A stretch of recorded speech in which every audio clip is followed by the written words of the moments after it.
안녕하세요. 저는 20대 후반 여자입니다. 세상을 살다 보면 저희가 생각하는 것보다 더 많은 수의 미친 사람들이 있다고 하던데 그중 한 사람을 가족으로 만나게 되어 저는 정말 죽고 싶을 정도로 마음고생 몸고생 다 했습니다. 그 이야기를 하고 싶어서 이렇게 글을 쓰게 되었고요. 여러분들도 그런 경우가 있으신가요? 이상한 사람이지만 저보다 어른이라 어쩔 수 없이 참고 넘어가야 하는 경우요. 저는 딱 그런 경우였습니다. 제가 만난 사람들 중 가장 미친 사람은 감히 시어머니라고 말을 할 수 있거든요. 정말 그간 너무 힘들었습니다. 저는 20대 중반에 좋은 사람을 만나게 되어 결혼을 하게 되었습니다. 주위에서 너무 일찍 결혼을 하는 것 아니냐고 말렸고 저희 부모님도 크게 반대를 하셨지만 제가 남편을 너무 사랑했고 남편도 저를 너무 사랑했기에 잘 사는 모습을 보여드리겠다고 약속한 후 결혼을 하게 되었어요. 처음엔 착한 며느리병에 걸려서 시어머니의 요구에 내내하며 맞춰드리는 것을 자발적으로 했습니다. 그게 제 손으로 제 무덤을 파는 짓이란 것은 정말 꿈에도 모른 채로 말이에요. 남편은 저보다 7살이 많은 사람입니다. 그래도 비정상인 시어머니 밑에서 자랐지만 남편은 100% 제 편을 들어주어서 그거 하나는 다행이네요. 수없이 많은 일화들이 있지만 몇 가지만 추려서 이야기를 해드릴게요. 저희 시어머니는 쉽게 말을 하자면 아들 바보입니다. 제 남편이 아들이라는 이유 하나만으로 남편의 누나와 여동생은 항상 차별을 받아왔고 남아선호 사상도 아주 강하시고 굉장히 보수적입니다. 남자가 하늘이고 여자가 땅이다. 뭐 그런 사상을 가지고 계신 분이세요. 아니 시아버진 전혀 그렇지 않은데 왜 시어머니가 저런 사상을 가지고 계신 것인지 당최 알 수가 없네요. 다행히도 3남매인 남편은 누나와 여동생을 뒤에서 살뜰히 챙겨 사이는 아주 좋습니다. 그래서 시어머니가 제게 그런 사상을 강요해도 형님과 아가씨께서 많이 막아주시기도 했고요. 시어머니는 제게 따로 시집살이를 시킨 것은 아니었습니다만 그와 별개로 임신 강요를 미친 듯이 하셨습니다. 정말 사람이 딱 환장할 정도로 말이에요. 사실 지금 결혼을 한 지 5년이 지났어도 저는 20대인데도 그렇게 임신을 하라고 닥달을 하셨어요. 제가 많이 어리기도 하고 지금 경력을 쌓아서 제 일을 좀 더 안정적으로 해도 모자랄 판국에 아이를 가지게 되면 그대로 일을 포기하게 되다 보니 남편과 상의해서 추후에 아이를 가지기로 했습니다. 이것도 남편의 외벌이로는 조금 부족할 것 같았고 함께 벌어 넉넉하게 아이를 키우고 싶어서 상의를 한 내용입니다. 그런데 결혼을 하고 반년도 채 지나지 않아 시어머니께서 아이 소식을 묻기 시작하셨어요. 그때는 밉보이고 싶지 않고 괜히 싫은 소리 하게 되어서 긁어부스럼 일으킬까 염려가 되기도 하고 착하고 참한 며느리로 보이고 싶어서 노력 중이라고만 이야기를 했습니다. 결혼하기 전에도 그런 기미는 보이지 않았고 결혼 후 초기까지만 해도 그런 낌새를 보이지 않으셨어요. 결혼 이후 차차 티가 나지 않게 두세 달에 한 번 올까 말까 하셨던 분이 차츰차츰 달에 한 번꼴로 신혼집을 방문했고 어느 순간 정신 차려보니 매주 한 번씩 오고 계시고 있더라고요. 처음엔 웃으면서 맞이했지만 나중 가서는 너무너무 짜증이 솟구치더라고요. 그래도 남편 될 사람이 자기 부모 편을 들면 제가 헤어지니 많이 했을 것 같은데 제 남편은 알아서 시어머니 방문을 자제하려고 노력하고 자기가 먼저 길길이 날뛰니 옆에서 제가 뭘 할 수 있었겠어요. 전 제가 짜증나도 남편을 달래주고 그랬어요. 그렇게 웬만한 일엔 참고 넘어가는 것이 가능했고 그렇게 하고 있었습니다. 그런데 용납하기 힘든 일들이 벌어지기 시작했어요. 임신 강요가 생각보다 거세지기 시작했을 때 저는 결국 회사를 그만두고 아이를 가질 준비를 했습니다. 그냥 제가 아이를 낳는 게 가장 빠른 탈출 방법인 것 같더라고요. 저는 일을 정말 그만두고 싶지 않아 했던 사람이란 것을 남편이 잘 알고 있었기에 저보고 그렇게 억지로 아이를 가지지 않아도 된다고, 우리 나이 아직 젊으니까 천천히 해도 된다고 오히려 설득했고 제게 정말 미안하다 못해 죄스러워했어요. 하지만 그럼에도 불구하고 그렇게 행동했던 이유는 시어머니의 비상식적인 행동 속에서도 자신의 가족인 저를 우선적으로 지키는 모습을 보였기에 그 하나의 부분만 보고 그 결심을 했습니다. 저는 아이를 낳고 재취업을 하는 데에 많은 노력을 기울일 것이고 출산 이후 시어머니의 잦은 방문과 간섭은 철저히 무시할 것이며 며느리의 도리를 벗어나 도를 넘는 요구를 하시면 싸우는 것도 불사하겠다고 남편에게 입장 정리를 했고, 남편은 미안하고 고맙다며 저를 꼭 안아주었어요. 그런데 예상했던 것보다 저희 부부 사이에 아이가 들어서질 않았습니다. 저와 남편 둘 다 병원에서 검사를 해봤지만 둘 다 이상이 없는 것을 떠나서 정말 건강하더라고요. 자연 임신의 확률이 매우 높은 사람들임에도 아이가 생기질 않았어요. 남편은 저더러 시어머니가 스트레스를 줘서 그 탓도 큰 것 같다고 사과하곤 했죠. 근데 그 말이 맞는 게 시어머니가 정말 절 미치게 만들었습니다. 사실 결혼 이후 맞벌이였을 때는 끽해봤자 시어머니를 주말에 하루 정도만 보면 되었어요. 집에 계신다고 하면 야근이나 회식이 있다고 거짓말을 쳤고, 주말에 오셔서 자고 가겠다고 하면 저도 남편도 당장 내일 모레부터 돈을 벌어야 하는데 왜 쉴 시간을 주시지 않느냐고 합법적인 핑곗거리가 있었는데, 제가 일을 그만두고 아이를 가질 준비를 하니까 하루가 멀다 하고 방문을 하시는데 쫓아내보낼 핑계가 없는 겁니다. 와, 정말 돌아버리겠더라고요. 그런데 자주 찾아오시는 걸로도 모자라 기행을 펼치는데 정말 그 당시를 떠올리기만 해도 한숨이 나오네요. 하루는 계절이 바뀌어서 오랜만에 침대 이불이랑 커버를 교체하려 했습니다. 점점 더워지는데 저희 이불들은 너무 두꺼워서요.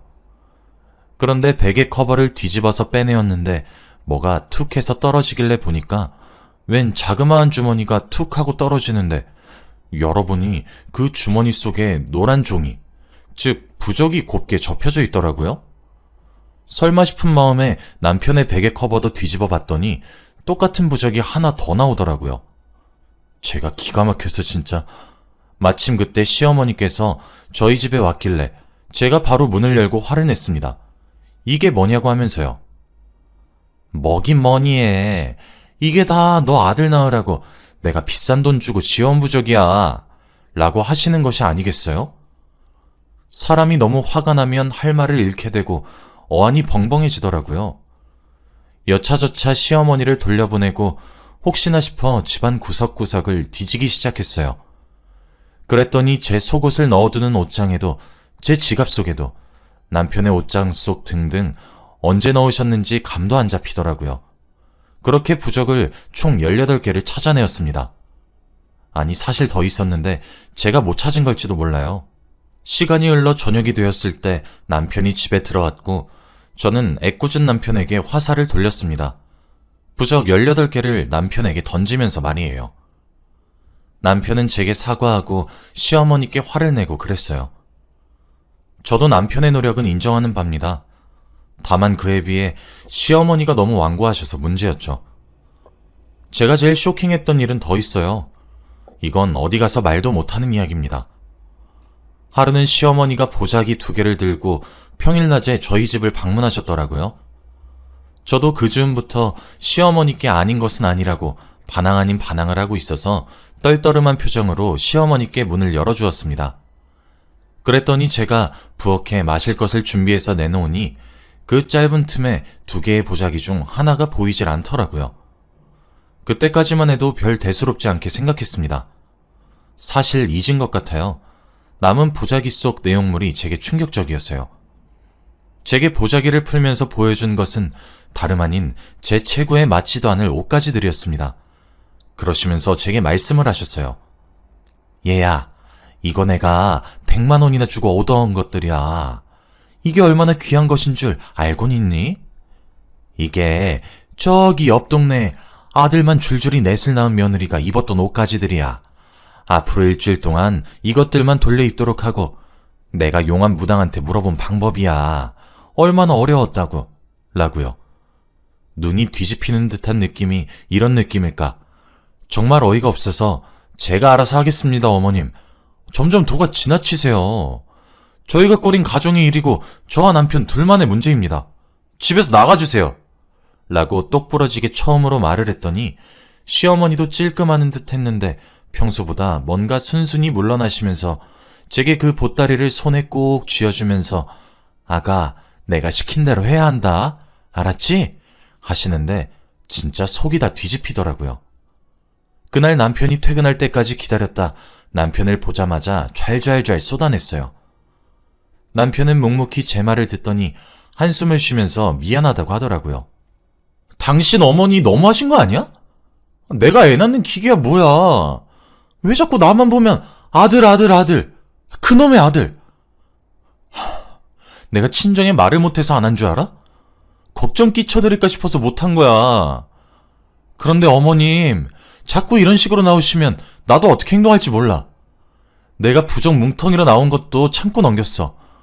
근데 옆 동네 아들 줄줄이 낳은 며느리가 입고 빨지도 않은 옷을 입으라고 갖다 준 게 말이야 똥이야. 여보, 진짜 미안해. 나도 알아. 당신이 나 때문에 마음고생 심하게 하는 거. 그냥 이번 주말에 우리 집에 우리 부모님 모셔놓고 정말 완강히 얘기 드리자. 더 이상 간섭하지 말라고. 당신은 가만히 있어. 내가 다 얘기할 테니까. 응? 화 풀어. 미안해. 결국 저와 남편은 주말에 시아버지까지 모시고 와서 저희 입장을 제대로 이야기하기로 했어요. 저희가 가도 되었는데 이젠 시댁이 지긋지긋해서 제가 가는 것도 너무 싫더라고요. 대망의 주말이 찾아왔고 시아버지는 아무것도 모른 채로 싱글벙글 웃으시며 시어머니와 함께 들어오셨습니다. 근데 정말 시아버지는 좋으신 분입니다. 전혀 가부장적이시거나 그렇지 않으시고 존중도 많이 해주시고요. 쓸데없는 효도 바라지도 않으세요. 그저 우리 며느리 하십니다. 옛날 저희 형님이랑 아가씨도 매번 시어머니한테 아들인 남편과 비교당하고 차별당하고 그랬을 때에도 시아버지가 더 많은 사랑을 베풀어 주었다고 하시더라고요. 그런데 시아버지가 시어머니의 그런 모습을 많이 고쳐보려고 했는데 싸움이 되어버리면 아이들이 너무 무서워하고 그래서 자신이 더 많은 사랑을 주는 것으로 방법을 바꾼 거라고 하더라고요. 시부모님을 거실 탁자에 앉힌 다음 저는 부엌에 가서 마실 거리를 내왔습니다. 두 분 다 제가 먼저 신혼집에 초대한 거라 그런지 신나신 듯 했어요. 사실 남편에게만 맡겨둘까 싶다가도 결국 제가 마무리를 지어야 제가 원하는 결말이 나올 것 같아서 제가 먼저 입을 뗐어요. 참고로 시아버님은 절 며느리라 부르고 시어머니는 절 새아가라고 부르시거든요. 어머님, 앞으로 저희 신혼집에 연락 없이 오는 거 자제해달라고 부탁드리려고 오늘 초대했어요. 아니 며느라, 그게 무슨 소리야? 우리 아내가 너희 집에 연락 없이 왔다니. 아버님, 저 진짜 너무 힘들어서 참다가 정말 얘기 어렵게 꺼냅니다. 저 진짜 남편이랑 이혼할 생각까지 들 정도로 너무 스트레스 받아요. 아니 새아가, 내가 뭘 했다고 그렇게까지 사람을 매도하는 거니? 여보, 나는 우리 새아가 챙겨주고 싶어서 그런 거예요. 당신은 가만히 있어. 우리 며느리 얘기 먼저 듣게, 이 사람아. 저는 조용히 자리에서 일어나 안방에서 버리지 않고 모아둔 부적들도 들고 나와 식탁에 던지듯 내려놓고 말을 이었어요. 아버님, 정말 모르셨어요? 제가 일 그만둔 이후로 하루가 멀다 하고 저희 집에 오셔서 초인종 누르세요. 제가 그만 오시라고 아무리 수천 수백 번을 말을 해도 다음날 또 초인종 누릅니다. 제가 아무리 문을 열어주고 싶지 않아도 어떻게 집안 어른이 문 밖에서 기다린다는데 어떻게 안 열겠어요? 결혼한 지 얼마 지나지 않아서 계속 아이 가질 것을 강요하시길래 저희가 알아서 하겠다고 수천 번은 말했어요. 저랑 남편 둘 다요. 그런데 매번 소식 있냐고 물으시는 걸로도 모자라 저번엔 저 데리고 난임병원에도 데려가셨어요. 난임이신 분들 전문으로 하는 한의원이에요. 그 전에도 계속 저 데리고 여기저기 다니자고 했을 때도 그런 병원 쪽으로만 가시려고 해서 저랑 남편 둘 다 검사 받았어요. 아버님, 저랑 남편 이상이 없대요. 자연 임신될 가능성이 엄청 높고 매우 건강하고 관리가 잘 된 몸이라고 했어요. 그런데 어머님은 아니신가 보더군요. 그뿐인 줄 아세요? 저희 집에 제가 찾아낸 부적만 해도 18개입니다. 18개. 저 진짜 숨 막혀서 죽을 것 같아요. 제가 노력을 안 하는 것도 아니잖아요. 아이를 가질 건데 함께 있는 시간을 주시기나 하시냐고요. 하늘을 봐야 별을 따죠. 저 어머니가 저희 집 들리고 나면 어머니 쏙 빼닮은 우리 남편 꼴도 보기 싫어지는 심정이에요. 그랬더니 남편도 옆에서 거들더군요. 그래요. 엄마 아빠 집사람 좀 가만히 놔둬요. 내가 진짜 면목이 없어서 그래. 제가 하지 말라고 몇 번이나 말을 했잖아요. 저희 아이니까 저희가 알아서 하겠다고 진짜 몇 번이나 말씀드렸냐고요. 그래도 집사람이 일한다고 회사에 다닐 땐 피하는 게 가능하기라고 했지. 지금 애가 어디로 피해지겠냐고요. 아빠도 좀 보고만 있지 말고 말려요. 진짜 이러다가 저 이혼당하는 꼴 두 분이 보셔야지 속이 시원하시겠어요?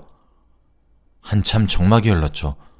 시아버지가 보수적이지 않고 가부장적이진 않지만 그렇다고 해서 무섭지 않은 것도 아닙니다. 시어머니가 시아버지 눈치를 많이 보시거든요. 시아버지가 좀 무서워서 시어머니가 좀 깨갱합니다. 시아버지는 제게 사과를 건넸고 저도 흔쾌히 받아들였습니다. 그렇게 대화가 잘 끝나는 듯 했고 저희가 초대하는 날이 아니라면 시부모님은 저희 신혼집에 얼씬도 하지 않기로 했고 저도 더 이상의 어머님의 방문을 묵과하지 않기로 했어요. 그렇게 잘 풀리는 듯 했습니다. 아무래도 좋지 않은 이야기를 해야 될 것 같아서 시아버지께 드릴 좋은 술을 한 병 사놨었거든요. 뇌물이자 사과의 의미로 드리려고요. 그래서 선물을 가지러 저희 침실에 들어갔다 나왔는데 베란다 쪽에 못 보던 것이 있더라고요. 저희 신혼집은 거실의 베란다와 저희 침실의 베란다가 이어져 있었거든요.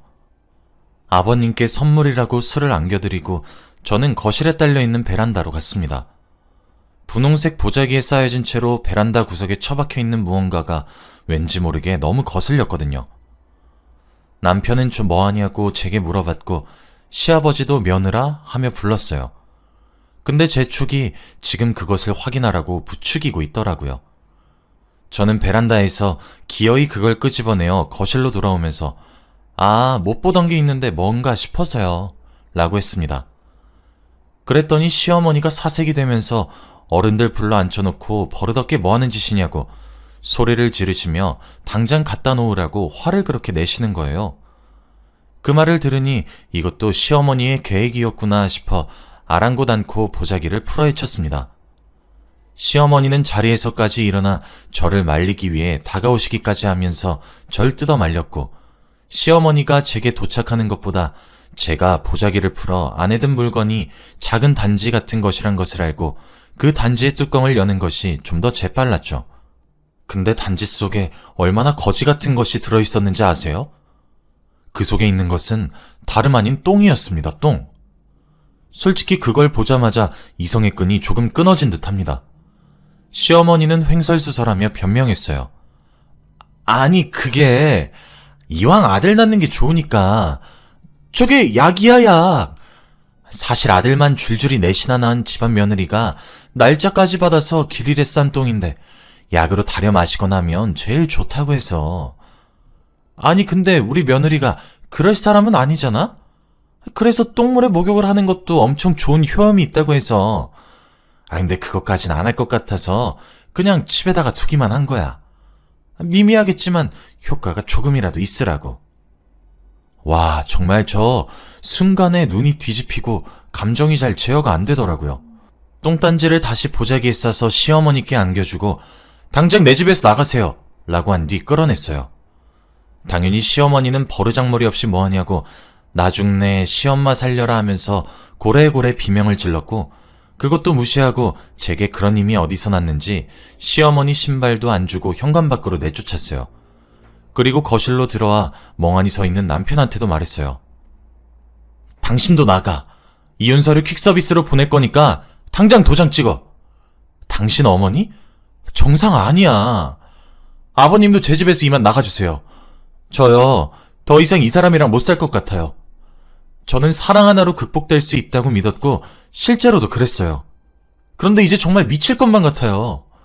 저 이혼할 겁니다. 제 친정에도 모든 사실들을 알릴 거고요. 진짜 당신도 나 그만 괴롭히고 당장 나가. 남편은 울면서 왜 그러냐고 제게 매달리려 했지만 시아버지께서 지금 당장은 소용이 없단 것을 깨달으셨던 것인지 데리고 나가셨어요. 지금은 저도 그 자리에 있다간 정신이 나갈 것 같아 간단하게 짐을 챙겨 친정으로 피신왔고 당연히 친정 부모님께도 모든 사실을 알렸어요. 저희 부모님 당연히 머리끝까지 화가 나셨고요. 시댁에 전화해서 큰 소리 내셨습니다. 시아버지가 대신 미안하다고 고개 숙여 저희 부모님께 사과하셨고 제게도 따로 전화가 한 통 와서 정말 미안하다고, 하지만 한 번만 더 우리 아들 놈한테 기회를 주면 안 되겠냐고, 시아버지께서도 시어머니가 따로 자신 몰래 저러고 있을 줄 꿈에도 몰랐다고 하시며 앞으로는 자신도 많이 돕겠다고, 이혼만은 다시 생각해보라고 설득하시네요. 남편도 저희 친정에 따로 찾아와서 저희 부모님한테 무릎까지 꿇으며 애걸복걸 빌기도 했고요. 아휴, 막상 그러는 남편 모습 보니 가슴이 짠하기도 하네요. 아직 남편을 많이 사랑하긴 하니까요. 지금 친정에서도 저희 아빠와 오빠는 시어머니가 유난 떠는 것도 지금 제가 아이가 없어서 저렇게 말리겠다, 미안하다 난리를 치고 있지만, 하나를 보면 열을 알 수 있다고 그런 몰상식한 집안이랑 엮이지 말고 당장 이혼을 하라고 성화를 내시고 있고, 저희 어머니와 여동생은 제게 생각을 잘해보고 결정을 내리라고, 그 모든 결정을 엄마와 여동생이 지지하고 응원한다고 생각을 잘해보라고 하시네요. 저도 남편이 이제껏 중간 역할을 못했다고는 생각하지 않습니다. 오히려 남의 집 남편들보다 훨씬 잘했어요. 시어머니가 너무 도가 지나쳐서 그랬죠. 그래서 너무 고민이 됩니다. 남편은 지금 어머니와 연을 끊고 앞으로 더욱 우리 사이에서 태어날 아이들과 저만 생각하고 살겠다는데, 천륜을 끊는 게 어디 그렇게 쉽냐고요. 형님과 아가씨도 제게 연락해와서 제 마음 헤아려주지 못해서 미안하다고 사과를 해주시네요. 정말 시어머니만 빼면 완벽한 시댁인데 참 많은 고민이 됩니다. 여러분들이라면 어떻게 하실 것 같은가요? 지혜를 빌리고자 이렇게 사연을 보냅니다. 긴 글 읽어